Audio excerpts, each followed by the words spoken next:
ഗുരവേ സർവലോകാനാം ഭിഷജേ ഭവരോഗിണാം നിധയേ സർവവിദ്യാനാം ദക്ഷിണാമൂർത്തയേ നമഃ.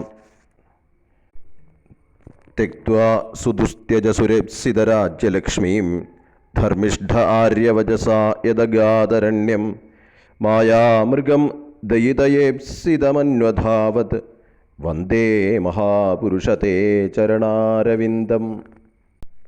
നമസ്കാരം. ശ്രീമദ് വാൽമീകി രാമായണത്തിലെ ബാലകാണ്ഡത്തിലെ 10 മുതൽ 16 വരെയുള്ള സർഗങ്ങളിലെ കഥയാണ് ഇവിടെ പ്രതിപാദ്യ വിഷയം. സുമന്ത്രനിൽ നിന്നും ഋഷ്യശൃംഗൻ്റെ വിചിത്രമായ കഥ കേട്ട ദശരഥ മഹാരാജാവ് ചോദിക്കുന്നു, ഋഷ്യശൃംഗസ്തു ആനീതോ ഏനോപായേന മന്ത്രിഭി.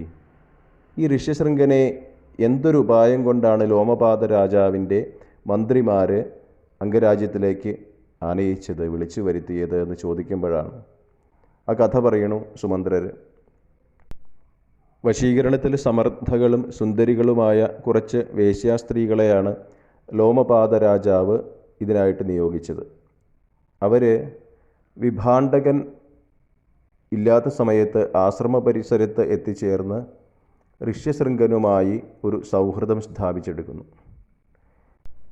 സത്യത്തിൽ സ്ത്രീ പുരുഷ ഭേദത്തെക്കുറിച്ച് ധാരണയൊന്നും ഇല്ലാതിരുന്ന ഋഷ്യശൃംഗൻ ഇവരെയും തന്നെയും അച്ഛനെയും പോലെയുള്ള ചിലർ എന്ന ഒരു ധാരണയിലാണ് അവരോട് പെരുമാറിയത്.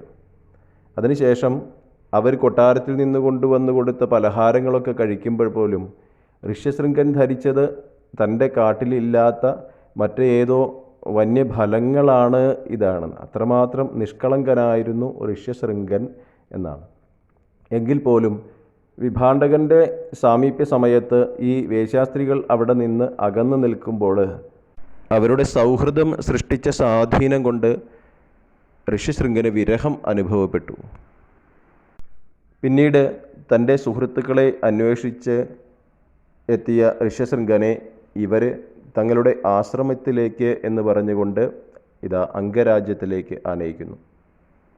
ഋഷ്യശൃംഗൻ അംഗരാജ്യത്തിലേക്ക് തൻ്റെ പാദം സ്പർശിക്കുകയല്ല, അപ്പോഴേക്കും വവർഷ സഹസാദേവോ ജഗത് പ്രഹ്ലാദയം സ്തദാ.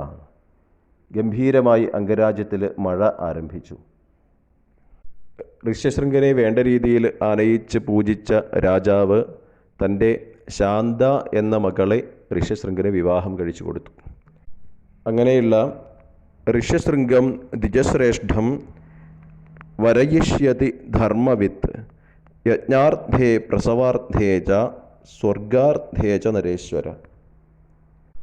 തൻ്റെ അശ്വമേധയാഗം, അതുപോലെ തന്നെ പുത്രലബ്ധി, സ്വർഗലബ്ധി, ഇതിനെല്ലാമായിട്ട് ഋഷ്യശൃംഗനെ ആശ്രയിക്കാനായി തീരുമാനിച്ച ദശരഥ മഹാരാജാവ് അംഗരാജ്യത്തിൽ എത്തിച്ചേരുന്നു.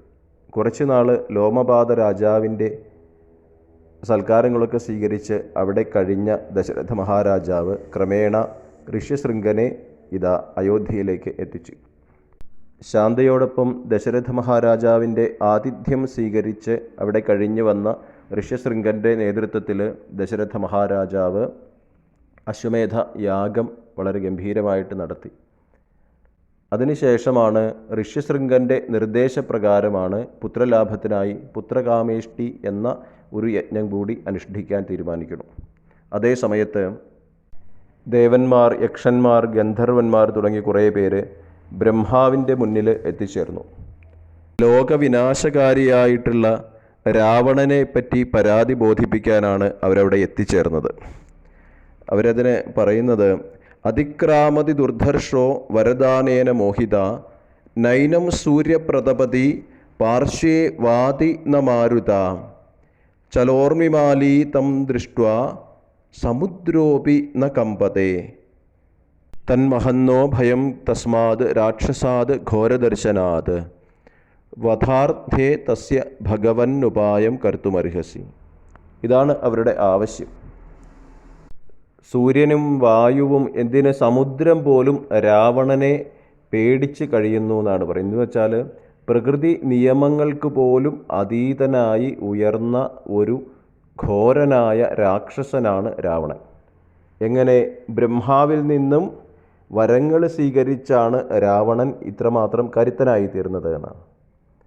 വളരെ കാലം ബ്രഹ്മാവിനെ തപസ് ചെയ്ത് നേടിയതാണ് രാവണൻ ഈ കഴിവുകളെല്ലാം.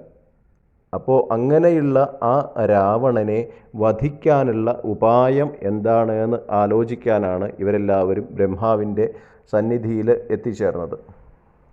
നാനാവിധേഭ്യോ ഭൂതേഭ്യോ ഭയം ന അന്യത്ര മാനുഷാത് എന്നാണ് ബ്രഹ്മാവ് രാവണന് നൽകിയിട്ടുള്ളവർ. അതായത് മനുഷ്യനിൽ നിന്നല്ലാതെ ഒരു ഭയം എന്ന് വെച്ചാൽ മൃത്യുഭയം എന്നർത്ഥം.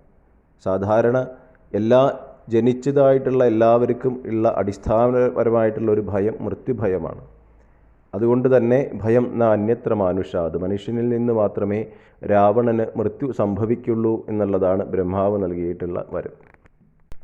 ഇങ്ങനെ രാവണവധത്തിനുള്ള ഉപായം ചിന്തിച്ചിരിക്കുന്ന ദേവന്മാരുടെ മുന്നിൽ മഹാവിഷ്ണു പ്രത്യക്ഷപ്പെടുന്നു. കാരുണ്യവാനായിട്ടുള്ള ഭഗവാൻ അവരോട് പറഞ്ഞു, നിങ്ങൾ ഇതിനെപ്പറ്റി ഒട്ടും പേടിക്കണ്ട. ഞാൻ മനുഷ്യനായിട്ട് ഭൂമിയിൽ അവതരിച്ച് രാവണവധം നിർവഹിക്കും എന്ന് ദേവന്മാർക്കൊരു വാക്ക് കൊടുക്കുന്നു. എല്ലാവരും ചേർന്ന് ഭഗവാനെ സ്തുതിക്കണു. അവിടെ നിന്നും ഭഗവാൻ അപ്രത്യക്ഷനായി തീരുന്നു. ഇവിടെയാണ് വാൽമീകി രാമായണത്തിൻ്റെ 16-ാമത്തെ സർഗം അവസാനിക്കുന്നത്.